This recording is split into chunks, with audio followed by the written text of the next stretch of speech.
네, 안녕하세요. 연상팀입니다. 자, 이번 시간에는 이제 개발부담금 절차에 대해서 한번 다시 간단하게 말씀을 드려보려고 합니다. 자, 우리가 이제 토지를 매입을 해서 일반적으로 이제 대지나 우리가 이제 상업지역 같은 데서 이제 개발 사업을 한다고는 뭐 크게 부과될 내용이 없습니다. 왜? 개발부담금 자체는 토지 개발로 인해서 부과되는 그런 세금이라고 할 수 있기 때문에 우리가 개발 사업에 대한 초과 이익을 환수하고 그 이익을 국가로 환원시키기 위해서 만든 게 바로 개발부담금이기 때문입니다. 그래서 일반적으로 이제 이러한 대지보다는 우리가 이제 전답 같은 지역 또는 임야나 잡종지 이러한 대지 위에 지목이 대라는 것 이외에 그러한 그 토지 위에 집이나 개발 사업이라는 걸 통해서 이루어지는 것을 바로 개발 부담금이라고 합니다.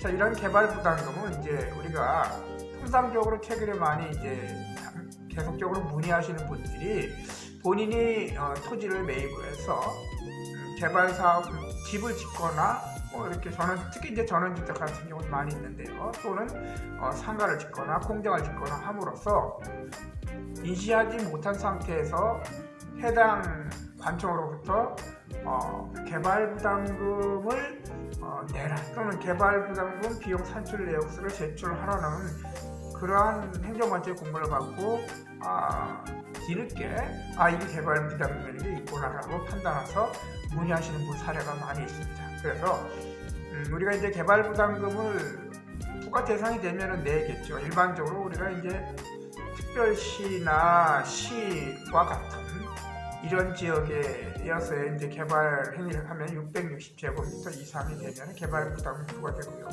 특히 지방 중소도시 같은 지방에 있는 우리가 이제 그런 지역은 990. 이외에 이제 관리지역과 같은 경우는 1650제곱미터 이상이면 개발 부담금이 부과됩니다. 그래서 토지를 매입하기 전에 또는 개발 행위를 하기 전에 이 면적의 범위에서 벗어나지 않는다면 문제가 되지 않지만은 통상적으로 그 면적을 넘어서게 되면은 개발 부담금이 부과된다는 것은 이제 잘 아실 겁니다.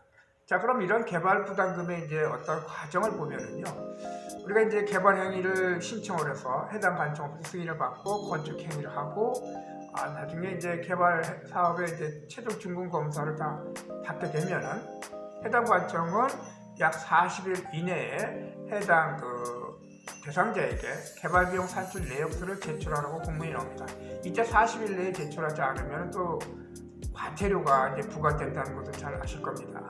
자, 그리고 이 개발비용 산출 내역서에 따라서 개발 면적이 2,700제곱미터 이상이 넘어가면은 개발비용 검증이라는 것을 통해서 시군구에서 이제 해당 관청에서 검증을 하게 되고요. 그 이하가 한다면은 본인들이 개발행위 하신 사람들이 개발비용 산출 내역서를 제출하면은 이 내용을 가지고 개발비용 예정 통지서라는 것을 해당 시청에서 받게 됩니다.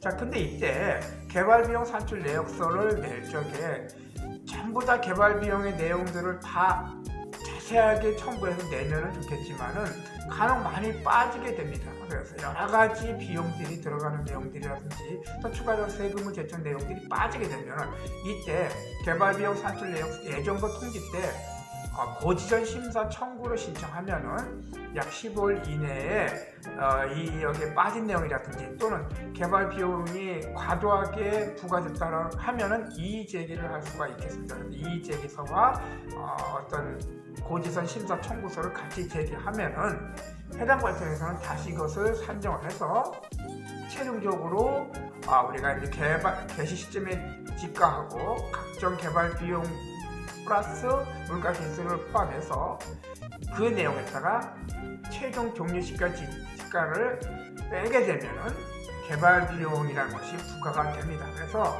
부가 예정 통지서를 받고 그 다음에 고지전 심사 통과를 하고 그 다음에 그런 내용들 최종 통지를 받게 되면은 개발 비용의 내용에 대해서 납부를 하게 되죠. 요 내용들은 여러 가지가 있습니다. 물납으로도 가능하고 또 여러 가지 이제 6개월 이내 분납도 신청할 수 있고 하지만은 자 오늘 제가 말씀드리고자 하는 그런 그 내용보다는 자 이렇게 해서 최종 통지서를 받고 나면은 자 그렇게 하더라도 개발 비용 산출 내역이 본인이 생각한 거라든지 여러 가지 주변의 직거라든지 아니면 여러 가지 상황에 따라서 이의 제기할 문제가 있다 생각하면은 이때 그 처분 내용을 통해서 개발비용 산출 내역서의 그 처분 내용에 따라서 중앙토지수용위원회에 개발비용 부담에 대한 행정심판 제기를 하시면 되겠습니다. 이때 행정심판 제기 내용들은 처분 내용의 어떤 평가된 내용들과 그러니까 개시 시점의 지가 내용이라든지 또는 내가 개발비용 산출 내역서를 반영했던 게 제대로 반영되지 않은 내용이라든지 또는 종료 시점의 지가 내용들이 너무 지금의 현시가라든지 그거와 또는 개발 상황에 따라서 너무 과도하게 부과돼서 재산권 침해를 받고 있다는 듯이 그런 내용들을 첨부시켜서 중앙행정심판위원회에 행정심판을 제기하게 되는 겁니다. 자, 그래서 많은 분들이 이 내용들을 흐름을 잘 모르다 보니까 개발 비용이 산출되는 과정도 잘 모르고요. 개시점 지가의 내용도 잘 모릅니다. 자, 개시지가의 내용들은 제가 다른 방송에서도 말씀을 드렸지만 차후 좀 더 자세하게 한번 말씀을 드려보려고 합니다. 여러 가지가 있어요.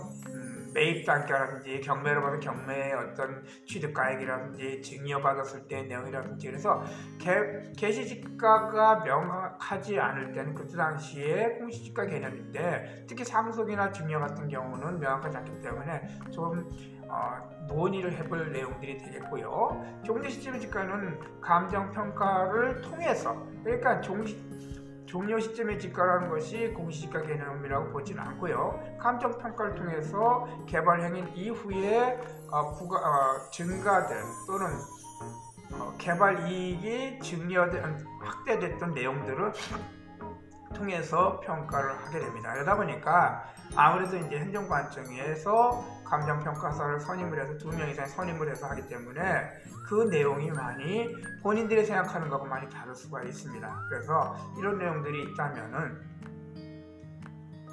혼자 고민하거나 할 필요는 없을 것 같습니다. 주변의 전문가들, 특히 이 토지 보상에 관련된 행정사님들과 적극적으로 상담을 통해서 내가 이의 제기하고 행정심판을 청구할 수 있는 어떤 요건이 되는지 또는 그렇게 함으로써 가능성이 있는지 모든 것은 정확하게 있다 없다고 말씀드릴 수가 없습니다. 상황에 따라 다르고요. 평가서를 통해서 행정심판위원회에서 그 조정 내용들에 따라서 달라질 수 있기 때문에 그렇게 판단해 보시는 것이 좋지 않을까 생각합니다.